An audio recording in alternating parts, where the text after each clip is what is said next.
अब प्रोज इसका सबसे बढ़िया यही है कि भाई trading at half times the book value, तो बुक वैल्यू जो थी उससे हाफ में मिल रही है। कंपनी ने बढ़िया गुड प्रॉफिट ग्रोथ दी है 39% की 5 साल में।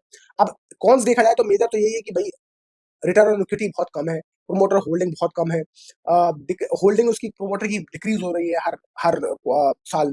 तो वो थोड़ी सी प्रॉब्लम वाली बात है, वो हम आगे बात करने वाले हैं, हम प्रोमोटर की होल्डिंग देखेंगे।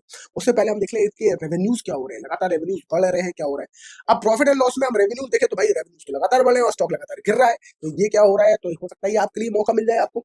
देखिए रेवेन्यू 271 करोड़ का 2018 में, उसके बाद 346, 458, 511, 500 78, 676, 794, 908 और 937 हो चुके हैं ऑलरेडी इस साल।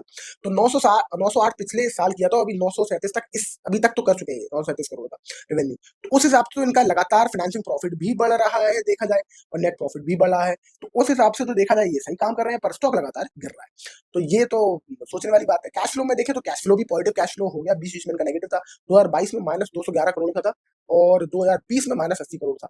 अभी मार्च 2024 में 116 करोड़ था, और अभी 279 करोड़ का कैश फ्लो है। मतलब 279 इंटू अगर 30 देखें कैश फ्लो के हिसाब से, तो 200 300 मान लेते हैं, 300 इंटू 30 करते हैं तो 9,000 करोड़ की कंपनी होनी चाहिए, और अभी ये है सिर्फ 1,200 करोड़ की कंपनी। तो उस हिसाब से कैश फ्लो इंडिकेटर जो हम निकालते हैं, जिसको हम 30 से मल्टीप्लाई करते हैं कैश फ्लो को, और उसके हिसाब से निकालते हैं कंपनी का मार्केट कैप। उस हिसाब से देखा जाए तो अगर हम 300 करोड़ हम इसका कैश फ्लो मान लेते हैं और 30 से मल्टीप्लाई करते हैं, सॉरी 300 करोड़ हम इसका कैश फ्लो मान लेते हैं, हाँ, और 30 से मल्टीप्लाई करते हैं, तो मार्केट कैप आना चाहिए 9,000 करोड़ का। अभी इसका मार्केट कैप 1,000 करोड़ का, 1,200 के आसपास, यानी कि उस हिसाब से तो इसका मार्केट कैप सस्ता लग रहा है मुझे।